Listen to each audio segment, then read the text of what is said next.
அஸ்ஸலாமு அலைக்கும் உறவுகளே. கொடைக்கானல் டே 10 தாய் வீட்ல பாத்துருவோமா. காலையிலேயே என் மருமகன் தங்கச்சியை தூக்கி வச்சுட்டு எப்படி கொஞ்சிறாருன்னு பாருங்க.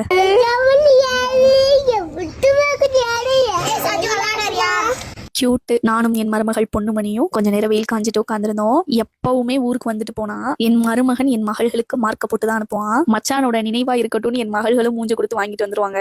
எத்தனை கில்லுன்னு பாருங்க. கொடைக்கானல் போலாமான்னு கேட்டாலே சஜ்வா ரஃபான் என்னை கிள்ளி வைப்பா, நான் வரலன்னு சொல்லுவா. இங்க பாரு மச்சி இப்படி சொல்றான்னு அவன்கிட்ட சொன்னா, நான் உன்னைய பாத்துக்கிறேன் சஜ்வா, நீ வா, நான் உன்னை கிள்ளி வைக்க மாட்டேன்னு சொல்லிட்டு எல்லா டைமை விட இந்த தடவை அதிகமா கிள்ளி வச்சுட்டான். அந்த காலத்துல எல்லாம் எல்லாம் கூட்டமா உட்காந்து அம்மாவோ பாட்டியோ உருட்டி கொடுக்குற சோறை வாங்கி சந்தோஷமா சாப்பிடுவாங்க.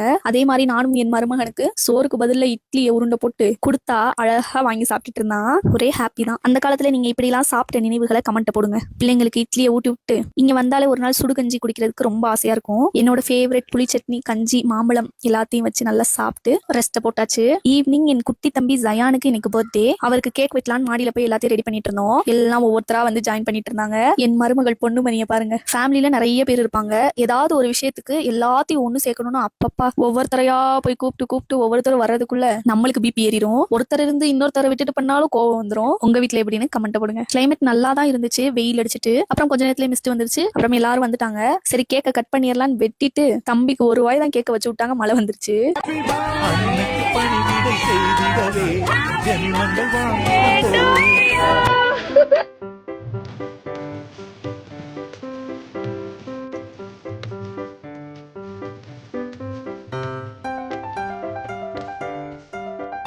எவ்வளவு லேட்டா மேல வந்தாலும் அவ்வளவு சீக்கிரமா கீழே ஓடிட்டாங்க எல்லாம். கிளைமேட் இப்படி இருக்கும்போது நம்ம சும்மா இருப்போமா? வீடியோ போட்டோஸ் எல்லாம் எடுத்துட்டு கீழே போய் பார்த்தா கேக்க பங்கு போட்டுட்டு இருந்தாங்க. அப்படி நம்மளும் கேக்க வாங்கி சாப்பிட்டு நம்ம குழந்தைகள் சாப்பிடுறது எல்லாத்தையும் வீடியோ எடுத்துட்டு இருந்தேன். மாஷா அல்லா. இந்த மாதிரி என்னைக்காவது எல்லாரும் சேர்ந்து பர்த்டே செலிப்ரேட் பண்றதெல்லாம் எப்பவாவது தான் நடக்கும். அல்ஹம்துலில்லாஹ் ரொம்ப சந்தோஷமா இருந்துச்சு. இன்னைக்கு ரொம்ப ஹாப்பியா போச்சு. இதே மாதிரி கொடைக்கானல் சீரிஸ் பார்க்க மறக்காம நம்ம பேஜை ஃபாலோ பண்ணிக்கோங்க. பாய். அஸ்ஸலாமு அலைக்கும்.